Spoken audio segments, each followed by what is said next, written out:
In November 2024, 34-year-old prison guard Layla Crosby was shot dead in the parking lot of the Riverside Maximum Security Prison in Philadelphia. The killer was waiting for her right by her car. The supply closet was located at the far end of the East Block, where the corridors turned at an angle and the surveillance cameras did not cover every dark corner. Layla knew the location of all the blind spots in Riverside Prison. 8 years of work had taught her a lot. She opened the heavy metal door and quickly pushed Jamal Reeves inside, glancing over her shoulder. The corridor was empty. Only the hum of fluorescent lights and the distant sound of a door slamming broke the silence of the evening shift. Inside, it smelled musty, of disinfectant and old metal. Racks of uniforms, mops, and buckets took up most of the cramped space. Jamal leaned against the wall, his dark eyes looking at Layla with a gentleness that made her forget everything. He was a head taller than her, broad-shouldered, with neatly trimmed hair and a barely perceptible smile on his lips. "I thought you'd changed your mind," he said quietly, reaching out and touching her cheek. "You've been avoiding me all day." Layla closed her eyes, leaning against his palm. It was such a simple touch, but it meant more than anything she had received at home in recent years. Vernon never touched her like that, gently, as if she were something precious. Vernon rarely touched her at all, except for casual hugs in the morning and mechanical kisses before bed. "I had things to do," she whispered, opening her eyes and meeting his gaze. "Griffin has been walking around the block all day today. I couldn't take any chances. But you're here now." "Yes, I'm here." Jamal pulled her closer, and Layla didn't resist. She wrapped her arms around him, feeling the warmth of his body through his rough prison uniform. He kissed her slowly, unhurriedly, and in those kisses was the tenderness she had been missing so much. They stood there for several minutes, forgetting where they were, who they were, and that their connection was a crime that could cost Layla everything. "You know, I think about you every day," Jamal said when they finally pulled away from each other. His hand was still on her waist.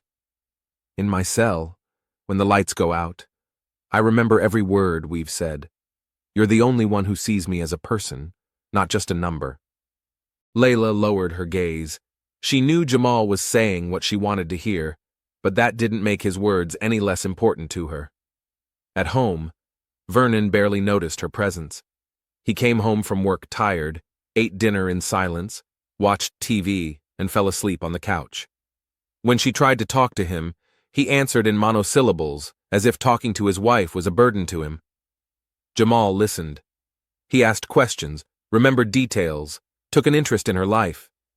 Even if it was manipulation, Layla felt alive only here, in this dirty utility room, in the arms of a prisoner. "I have to take you back," she finally said, taking a step back. "The shift will be over soon." Jamal nodded, but disappointment flashed in his eyes. "When will we see each other again?" "Soon. I'll find the time." She opened the door, looked out into the corridor, and gestured for Jamal to follow her. They walked in silence, keeping the required distance.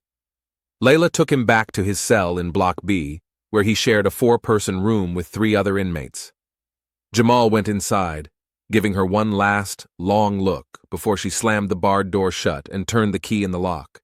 The rest of the shift passed in the usual routine. Layla checked the cells, filled out reports, exchanged brief phrases with her colleagues. No one suspected what was going on inside her. She had learned to hide her emotions behind a mask of professionalism. When her shift finally ended, Layla changed into her street clothes and drove home. She and Vernon's house was in a quiet neighborhood on the outskirts of Philadelphia, a 15-minute drive from the prison. It was a small 2-story house with a narrow lot and an old fence. Vernon had bought it before they were married, and they had planned to renovate it, have children, and build a normal life. But the renovations never started, the children never came, and life turned into an existence side by side. Vernon was home. His car was in the driveway, and light was coming from the kitchen window. Layla sighed, picked up her bag, and entered the house. "You're home," Vernon said without turning around. He was standing at the stove, heating something in the microwave. "Were you delayed?" "A little, paperwork," Layla replied, hanging her coat on a hook by the door. "How was your day?" "The usual. Problems with a new delivery, had to rework the routes." He took the container of food out of the microwave and sat down at the table. Layla poured herself some water and joined him. They ate in silence, like strangers brought together by chance. Vernon was a large man with a growing belly and a tired face. He had once seemed attractive to her, reliable, someone she could lean on. Now she saw only detachment and indifference in him. "Layla," he finally said, putting down his fork. "Is it just me, or have you been different lately?" Her heart skipped a beat, but she forced herself to remain calm. "What do you mean?" "I don't know. You've become distant. It's like you're not even here. Even when you're sitting next to me, I feel like your thoughts are somewhere else." Layla looked at her husband. For the first time in a long time, he was really looking at her, trying to understand what was going on. But she didn't want to, tell him the truth. "I'm just tired from work. Lots of shifts in a row. Maybe I should take some time off." Vernon nodded, but he didn't look convinced. "If you want to talk about something, I'm here." It was awkward. Years of silence couldn't be erased with a single sentence. Layla nodded, stood up, and began clearing the table. "I know, thank you." They spent the rest of the evening in separate rooms.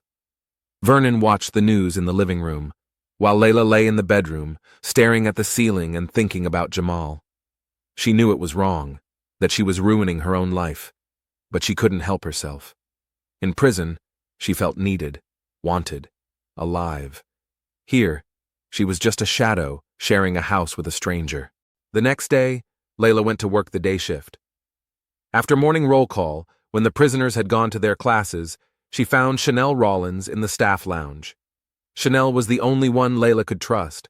They had been working together for 5 years and had become close friends during that time. "I need to tell you something," Layla said quietly, sitting down next to Chanel at a small table. Chanel looked up from her phone and looked intently at her friend. She was an experienced guard who had seen it all in her 12 years on the job. You could tell from her face that she already guessed this was going to be a serious conversation. "I'm listening." Layla took a deep breath. "I've been seeing an inmate for 6 months now. I know it's crazy, but I can't stop." Chanel turned pale. She put down her phone and took Layla's hand. "My God, Layla, do you realize what you're doing? Do you understand how this could end? This isn't just getting fired. This is a criminal case. You could go to prison, alone, behind bars. Can you imagine that?" "I know," Layla whispered. "I know all that. But with him, I feel something I haven't felt in years. He listens to me. He sees me. At home, I'm like a ghost. Vernon doesn't even notice I'm there." "Layla, this isn't love. It's manipulation. Prisoners know how to exploit weaknesses. It's part of their survival. He's telling you what you want to hear so he can get privileges to make his life here easier. You have to stop this right now before it's too late. Break up with him. Transfer to another block. Do something, but stop." Layla shook her head, feeling tears welling up in her throat. "I can't." "You can. You just don't want to. Layla, think about your life, your career, your future. You'll lose everything. Absolutely everything." They sat in silence for several minutes. Chanel held her friend's hand tightly, trying to get through to her, but Layla already knew she couldn't stop. Addiction defies logic. That evening, when most of the shifts had left and the corridors had quieted down, Layla led Jamal to the back room again. She knew it was crazy. Chanel's words still echoed in her head, but her desire was stronger than her fear. She opened the door, let him in, and closed it behind her. Jamal looked at her with concern. "Is something wrong?" Layla shook her head and hugged him, pressing herself against his chest. She could feel his heart beating, his chest rising and falling. It was real. Here, in this room, she was real. "Just hold me," she whispered. And he did, tightly, as if she might disappear. Layla closed her eyes and allowed herself to forget everything else for a few minutes. Chanel's warnings, Vernon's suspicions, the fact that she was standing on the edge of a precipice and about to fall. Layla woke up on Thursday morning with a heavy feeling in her stomach and a strange metallic taste in her mouth. Vernon had already left for work. His shift started at 6 in the morning, and he always tried to leave early to avoid traffic. The house was empty and quiet. Only the ticking of the clock in the kitchen broke the silence. She got out of bed and felt slightly dizzy. Something strange had been happening to her for the past few days. Morning sickness, heightened sensitivity to smells, constant fatigue. At first, she blamed it on stress, overwork, emotional exhaustion. But this morning, standing in the middle of her empty bedroom, she suddenly understood. She understood with terrifying clarity. Layla grabbed her phone and quickly opened her calendar. She scrolled back, counting the days. Her last period was... She tried desperately to remember. Almost 2 months ago, maybe even longer. She had always been irregular, so she hadn't paid attention to the delay. But now, with all the symptoms coming together, it was impossible to deny. Her hands trembled as she pulled on her jeans and sweatshirt. The nearest pharmacy was 2 blocks from her house. Layla went out without eating breakfast or combing her hair properly. The cold November wind blew in her face, but she hardly felt it. Her head was empty, a ringing, deafening emptiness. At the pharmacy, she bought 2 pregnancy tests. Different brands, just in case. The cashier, a plump, middle-aged woman, smiled at her warmly, but Layla barely nodded in response, avoiding eye contact. She paid in cash, put the tests in her bag, and quickly went back out onto the street. At home, she locked herself in the bathroom. She took out the first test and read the instructions, even though she knew perfectly well how to do it. Her hands were shaking so badly that she could barely hold the plastic strip. She did everything as instructed, placed the test on the edge of the sink, and waited. 3 minutes seemed like an eternity. Layla looked at her reflection in the mirror, a pale face, dark circles under her eyes, disheveled hair. She looked exhausted, broken. When was the last time she had really slept? When was the last time she had felt calm? She looked down at the test. 2 lines. Clear, bright, merciless. 2 lines that changed everything. Layla took out a second test. She repeated the procedure, and again, 2 lines. No doubt. No mistake. She slowly sank to the floor, pressing her back against the cold tile of the bathtub. Pregnant. She was pregnant. And the father of the child was not her husband. The father was a prisoner serving time for armed robbery, a man with whom she was not supposed to have any relationship other than a professional one. She and Vernon hadn't slept together in over 6 months, maybe even longer. Their intimate life had died a slow death long before Layla met Jamal.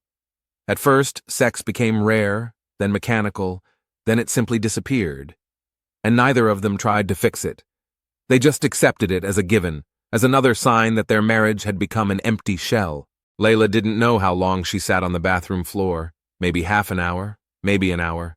At some point, she got up, washed her face with cold water, hid the tests deep in the trash can under the kitchen waste, and tried to collect her thoughts. She had to go to work. Her shift started at 1 o'clock. But how could she work knowing what she now knew? How could she see Jamal knowing she was carrying his child? She called Chanel. She answered after the 3rd ring. "Hi, I'm on my way to work. What's up? I need to see you, right away, before my shift starts." There was something in Layla's voice that made Chanel wary. "Okay. Meet me at the coffee shop across from the prison. In half an hour." Layla arrived first. She was sitting in the far corner of the small coffee shop, clutching a cup of cooling coffee that she hadn't touched. When Chanel walked in, Layla looked up at her, and one glance was enough to tell Chanel that something terrible had happened. Chanel sat down opposite her and put her hand on Layla's. "What happened?" "I'm pregnant." Chanel froze. For a few seconds, she just stared at her friend, trying to comprehend what she had heard. "Oh my God. Is it his?" Layla nodded, unable to say it out loud. "Are you sure?" "Absolutely. Vernon and I haven't slept together in over 6 months. I don't even remember exactly when it was last." Chanel leaned back in her chair, running her hand over her face. She looked shocked, but was trying to remain calm. "Layla, do you understand how serious this is? This isn't just an affair with an inmate. This is physical evidence. If this comes out, you won't just be fired. You'll go to jail. And the baby will be proof of your crime." "I know," Layla whispered. "I know all that." Chanel, I don't know what to do. I'm trapped. If I give birth, everyone will find out. If I tell Vernon, I don't even know how he'll react. He might report me to the police. He might divorce me. I don't know. Chanel leaned closer, lowering her voice. There's only one way out, and you know it. You need to terminate the pregnancy as soon as possible. While it's still early, while it can be done medically without complications. I know a good clinic. They work confidentially. No one will find out. Layla closed her eyes. She thought about it all the way to the coffee shop. Abortion was the only logical solution. The only way to save what could still be saved. But the thought made her insides clench. I don't know if I can do it. You can, because you have no choice. Layla, look at me. If you don't do this, you'll lose everything. Your job, your home, your freedom, do you understand? You'll end up in the same prison where you work, behind the same bars, and your life will be over. Layla opened her eyes and looked at her friend. Chanel was right. She was always right.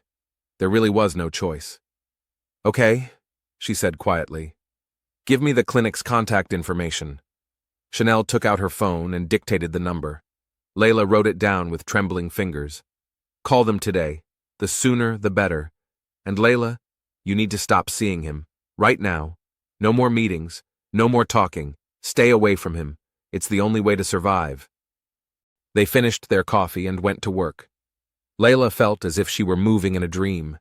Everything around her seemed unreal, blurred. She passed through the checkpoint, changed into her uniform, and received her keys and radio. A normal workday began at Riverside Prison. At 1:30 p.m., lunch began for the inmates in Block B. Layla was on duty in the dining hall with 2 other guards. Long metal tables, plastic trays, the smell of cheap food and human sweat. The inmates lined up, received their portions, and dispersed to their places. Jamal was in the middle of the line. Layla saw him, and her heart began to beat wildly. He looked the same as always, calm, confident, with a slight smile on his lips. As he passed her on his way to the table, their eyes met. In his eyes was the same desire, the same warmth that had once made her forget everything. But now Layla saw him differently. She looked at him and realized that this was the man who had ruined her life. It was because of him that she now stood on the edge of the abyss, pregnant, frightened, not knowing what to do. He smiled at her, and she carried the consequences of their relationship inside her. And it was unbearable. Jamal sat down at the table and began to eat, glancing in her direction from time to time. He didn't know. He didn't know that a child was growing inside her. He didn't know what horror she was going through. For him, it was just another exchange of glances, another moment of their secret connection. Layla turned away, feeling something hot and angry rising inside her. Anger at him, at herself, at the whole situation. She gripped the handle of the baton hanging from her belt, trying to calm down. But the longer she stood there, watching Jamal calmly eat his lunch as if nothing had happened, the stronger her anger grew. And then he made a mistake. He finished his juice and threw the empty packet on the floor instead of putting it on the tray. It was a minor violation that most guards would have simply ignored or made a comment about. But for Layla, it was the trigger. She strode quickly over to his table. The other inmates at the table fell silent, sensing the tension. "Reeves, pick up the trash," she said sharply. Jamal looked up, surprised by her tone. She never spoke to him like that in front of others. "I'll pick it up after lunch, Officer Crosby." "Pick it up now." Something in her voice made him wary. He slowly bent down and picked up the bag from the floor. "Is that okay, officer?" "Don't talk back to me." She heard her own voice, cold and angry. "Do you think the rules don't apply to you?" "No, I don't." "Stand up!" she shouted. "Hands behind your back!" Jamal slowly stood up, his face confused. The other prisoners froze, watching the scene. Guards from other parts of the dining hall began to move toward them, sensing that something was wrong. "Officer Crosby, I don't understand what—" She didn't let him finish. Something inside her snapped, and all the pent-up anger, all the fear, all the self-loathing came crashing down on him. She grabbed her baton and hit him on the shoulder. Hard, so hard that he staggered back, hitting the table. "I said hands behind your back!" The second blow landed on his ribs. Jamal bent over, trying to protect himself. But she continued. The third blow was to his back. The fourth was to his ribs again. She beat him methodically, brutally, pouring out all the pain she couldn't express in words. The dining hall erupted in screams. The prisoners jumped up from their seats. The guards rushed to Layla, trying to stop her. Someone grabbed her arm, snatching the baton from her. Someone pulled her away from Jamal, who fell to his knees, clutching his side. "Crosby, what are you doing?" one of the guards shouted. She stood there, breathing heavily, looking at Jamal. His face was contorted with pain, blood flowing from his nose. He looked at her with incomprehension and horror, as if he were seeing her for the first time. Medics from the prison infirmary rushed over. They carefully lifted Jamal and led him to the exit. He walked hunched over, clutching his ribs. Layla watched him go, feeling the adrenaline slowly drain away, leaving only emptiness and self-loathing. "To my office, immediately," she heard Captain Griffin's voice behind her. She followed him through the corridors without looking up. Prisoners and staff parted before them, whispering. The news that Officer Crosby had beaten a prisoner right in the dining hall was already spreading throughout the prison. Griffin's office was on the second floor of the administration wing. It was a stark room with a metal desk, shelves of files, and a window overlooking the courtyard. The captain closed the door and gestured for her to sit down. Layla sat down, still unable to look up. Griffin walked around the table and sat down opposite her. He was silent for a few seconds, studying her. Then he sighed heavily.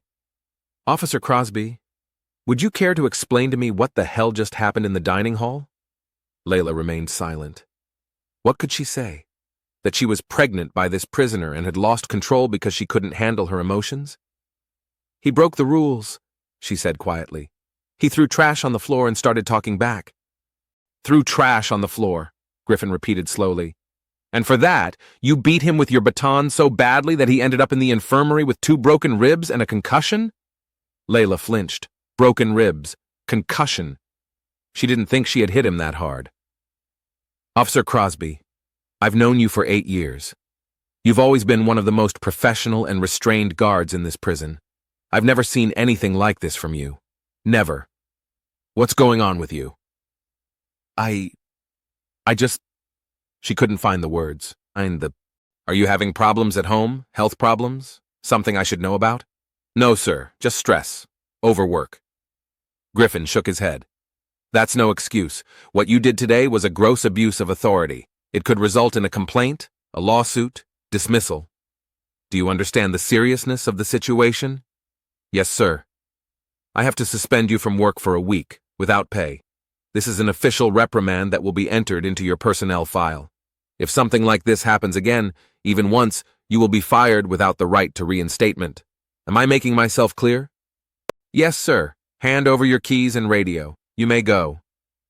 Layla stood up on wobbly legs, put her keys and radio on the table, and left the office. She changed into civilian clothes and left the prison without saying goodbye to anyone. She got into her car and sat in the parking lot for a long time, staring at the windshield. She beat him up. She broke his ribs. She sent him to the hospital. The man with whom she had shared secret meetings just yesterday, to whom she had whispered words of tenderness, and all because she couldn't control her own anger. The phone rang. "Chanel, I heard what happened. My God, Layla, what have you done?" "I don't know, I just lost it. You need to go home, right now, and call the clinic, tomorrow. Do you hear me? You have to deal with this, immediately, before it gets worse." "Okay. Layla, I'm serious. Call the clinic tonight. Make an appointment for tomorrow or the day after. The sooner you get this over with, the sooner you can start over. It's the only way. The only way." Layla hung up and started the car. She drove home feeling completely drained. The house was quiet and empty. Vernon was still at work. She went to the bedroom, lay down on the bed, and just stared at the ceiling. The phone rang again an hour later. It was Chanel again. "Did you call?" "Not yet." "Layla, you promised." "I know. I'll call. I'll call now." She found the clinic's number in her notebook, the one Chanel had given her that morning.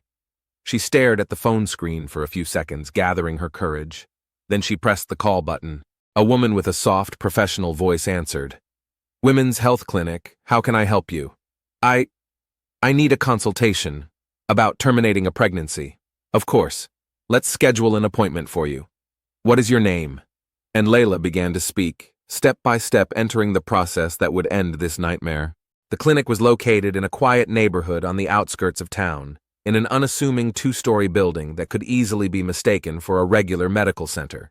No signs, no posters, just a plaque at the entrance that read, Women's Health Clinic. Layla parked in the far corner of the parking lot and sat in her car for a few minutes, gathering her courage. It was Monday, the beginning of the second week of November. 4 days had passed since the incident in the cafeteria. 4 days that Layla had spent at home, suspended from work, unable to find her place. Vernon didn't ask any questions about her sudden leave. He was too absorbed in his own affairs, too detached to notice that his wife was falling apart. Layla got out of the car and headed for the entrance. It was warm inside, smelling of antiseptic and something sweet, as if someone had tried to mask the hospital smell with air freshener. There was a small lobby with soft armchairs, a coffee table, and a reception desk. Behind the desk sat a young woman with neat hair and a professional smile. Good morning. Do you have an appointment? Yes, Layla Crosby, at 10 o'clock. The receptionist checked the computer and nodded. Please have a seat. Dr. Elms will see you in a few minutes. Layla sat down in one of the chairs and picked up the first magazine she saw, but she didn't read it. She just looked at the pages without seeing the text. There were 2 other women in the lobby. One was very young, about 20, nervously fiddling with the strap of her bag. The other was older, about 40, calmly scrolling through her phone. Both were waiting. Both had come here with the same question, the same problem. 10 minutes later, the door to the hallway opened and a nurse came out. Layla Crosby? Layla got up and followed her. A narrow hallway with several offices on both sides. The nurse led her into the examination room, small, clean, with a gynecological chair and a doctor's desk. Dr. Elms will be here in a minute. Please take a seat. Layla sat down on the couch and waited again. Her hands were shaking. She clenched them into fists, trying to calm down, but her heart was pounding wildly. The door opened and Dr. Elms entered. She was a woman in her 50s with graying hair pulled back in a bun and a kind but tired face. She sat down at the desk, opened a folder of documents, and looked at Layla. Hello, Layla. I'm Dr. Elms. You called us last week about terminating your pregnancy, correct? Yes. Okay. Let's start by me asking you a few questions. When was your last period? Layla gave an approximate date. So, you're about 8 weeks pregnant. That's good. At this stage, the procedure is easier and safer. Have you taken a pregnancy test? Yes, 2 tests, both positive. Do you have any chronic medical conditions? Any allergies to medications? No. Dr. Elms nodded and made a few notes in the documents. Okay. At this stage, we can perform a medical abortion. You will take 2 pills, one here at the clinic, under supervision, and the second at home in 24 to 48 hours. After the second pill, you will experience cramping and bleeding similar to a heavy period. It may be painful, so I will prescribe pain medication. The whole process will take a few hours, after which you will need to come in for a follow-up appointment in 2 weeks to make sure everything went well. Layla listened, feeling her insides tighten. It was so clinical, so mundane. 2 pills, cramping, bleeding, follow-up appointment. It was as if she were discussing a cold remedy rather than a termination. Are you ready to schedule the procedure? Dr. Elms asked. Layla swallowed. How soon can it be done? We can schedule it for this week. How about Thursday? That's the day after tomorrow. You'll have time to prepare yourself mentally and physically. Thursday? Okay. Great. I'll write you a referral, and you can arrange the exact time with the registrar. If you have any questions or complications before the procedure, call the clinic at any time. We have a 24-hour hotline. Dr. Elms handed her several sheets of paper with information about the procedure and possible side effects. Layla took them with trembling hands.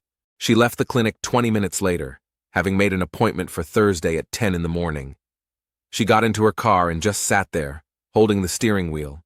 Thursday, the day after tomorrow, and it would all be over.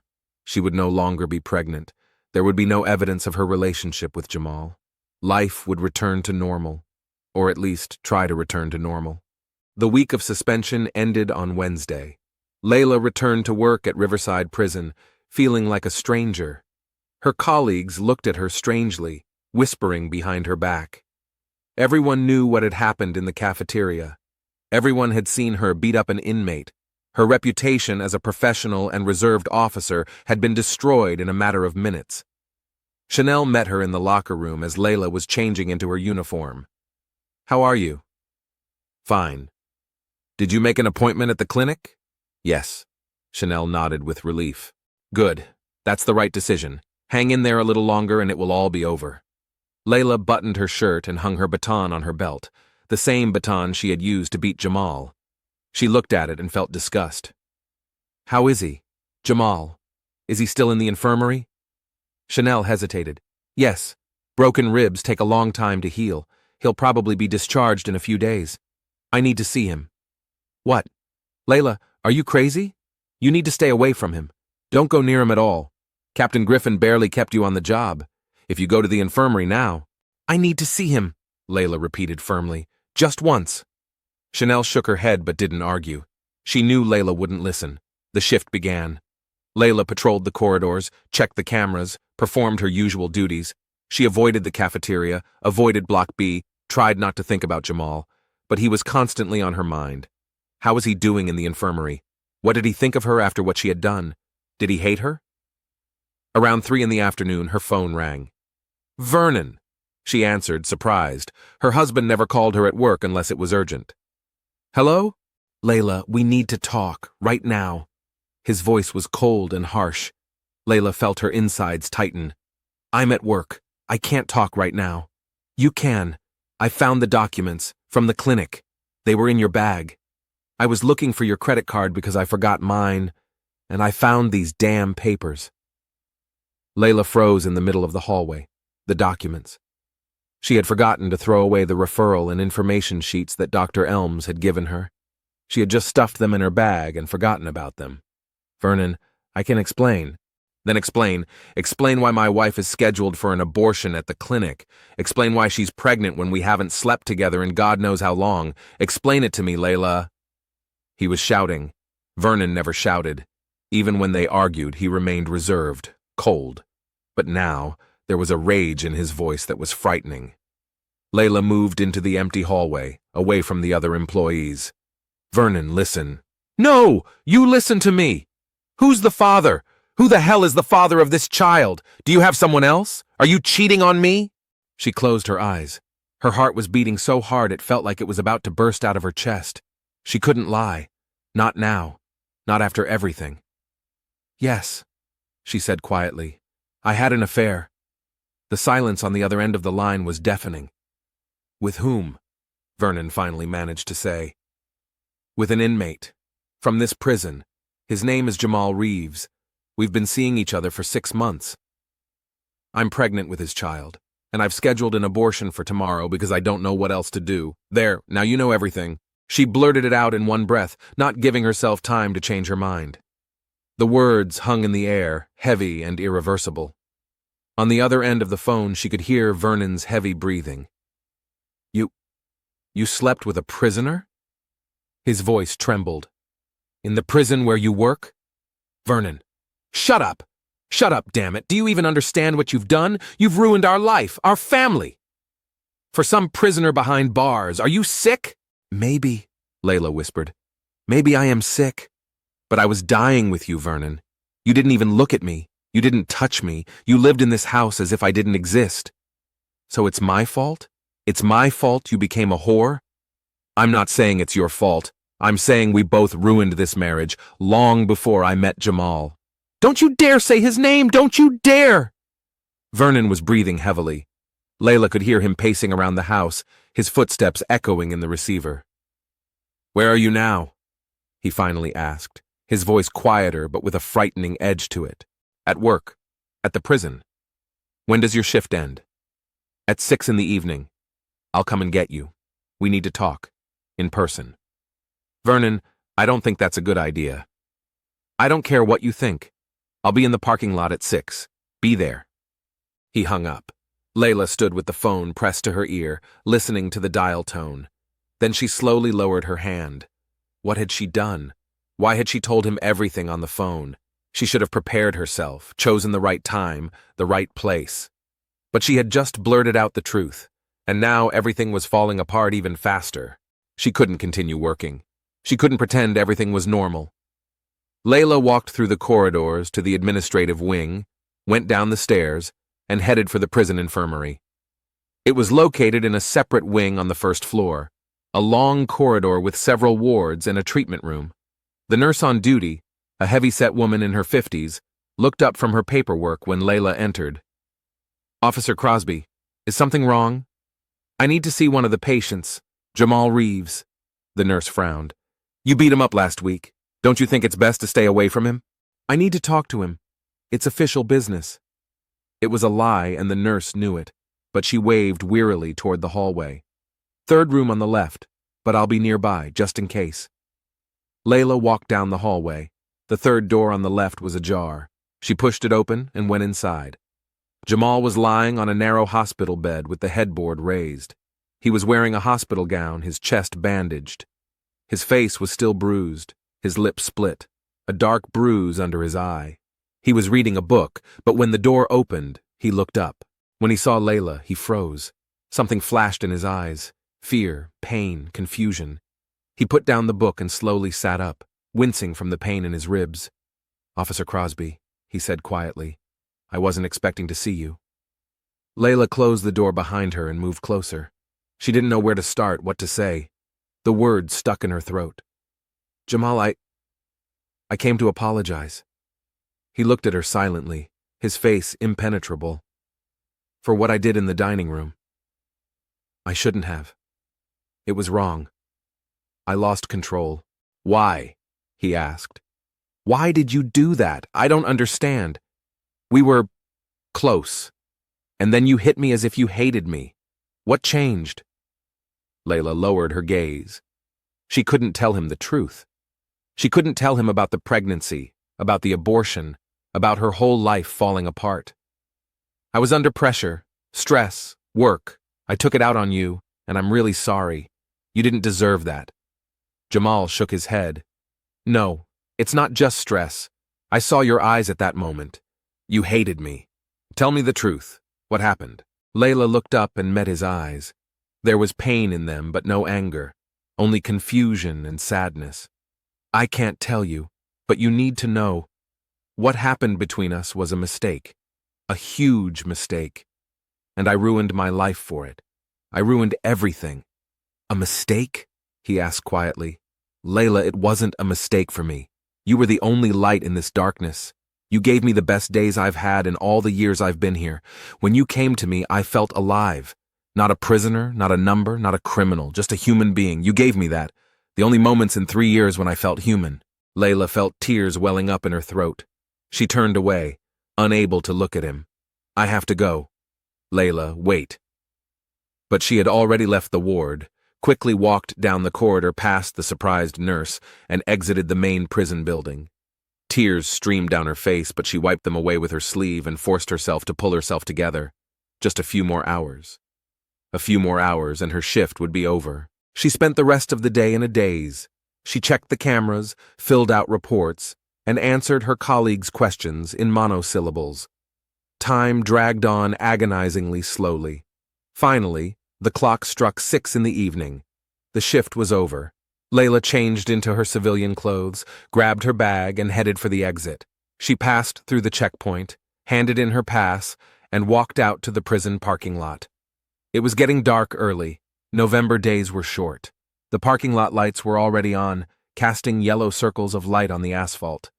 Her car was parked in the far row. Layla walked toward it, feeling the cold wind on her face. And then she saw him, Vernon. He was standing by her car, leaning against the hood. In the dim light of the street lamp, she didn't immediately recognize his face, but she recognized his silhouette, recognized his posture. She slowed her pace, her heart pounding wildly. Something was wrong. Something about the way he stood, the way he looked at her as she approached. "Vernon," she called, stopping a few steps away from him. "Listen, We need to talk calmly. I know you're angry, but we can—" He took a step toward her, and she saw it. The gun in his hand. He was holding it close to his body, but she saw the metallic glint in the lamplight. "Vernon, what are you doing? Put the gun down. Please." He looked at her, and there was something empty, dead in his eyes. It was as if the man she knew had disappeared, leaving only a shell filled with rage and pain. "You ruined everything," he said quietly. 6 years of marriage. 6 years of my life. For some prisoner. You're carrying his child. You were going to kill his child and not tell me, as if I don't exist, as if I mean nothing. Vernon, I know I hurt you. I know I did a terrible thing. But we can fix this. We can get a divorce, go our separate ways, start over. You don't have to do this." "Fix it?" He smiled, and it was a terrible, twisted smile. "Nothing can be fixed. You've already made your choice." He raised the gun. Layla took a step back, raising her hands. "Vernon, please." The shot rang out hollowly, a single shot, its echo reverberating across the empty parking lot and dissolving into the cold November air. The next day, Thursday morning, 2 inmates from Block B entered the prison infirmary. They were carrying Jamal's breakfast, as was customary for those undergoing treatment. Jamal lay on his bed, staring at the ceiling. His ribs still hurt with every breath, but it wasn't the physical pain that tormented him the most. "Hey, Reeves," said one of the prisoners, placing the tray on the bedside table. "Have you heard the news?" Jamal turned his head. "What news?" "About that guard, Crosby, the one who beat you up." Jamal tensed. "What happened to her?" The inmates exchanged glances. The older one, who had been there for 5 years and had seen it all, sighed heavily. "She was shot last night, right in the prison parking lot. Her husband came and shot her. 1 shot. They say he found out she was cheating on him and couldn't take it. He shot her and turned himself in to the guards." Jamal froze. For a few seconds he just stared at the prisoner, unable to comprehend what he had heard. "What?" "She's dead, man. Officer Crosby. Shot right by her car. The whole prison is talking about it. The guards are in shock. The prisoners are in shock. Nothing like this has ever happened here before." Jamal slowly lay back down on his bunk and stared at the ceiling. The prisoners stood there for a while longer, then quietly left, leaving him alone. Layla was dead. The woman who made him feel human, who came to see him in that utility room and gave him a few minutes of normal life, who stood in this ward yesterday and asked for forgiveness. Dead. He turned on his side, carefully so as not to hurt himself, and covered his face with his hand. And for the first time in his 3 years at Riverside Prison, Jamal Reeves cried. Quietly, silently, feeling the tears run down his broken face and drip onto the gray prison pillow. He cried for a woman he barely knew, but who meant more to him than she could have imagined. He cried for the lost connection, for the ruined lives, for the price they had both paid for a few stolen moments of happiness in the dark world of prison corridors.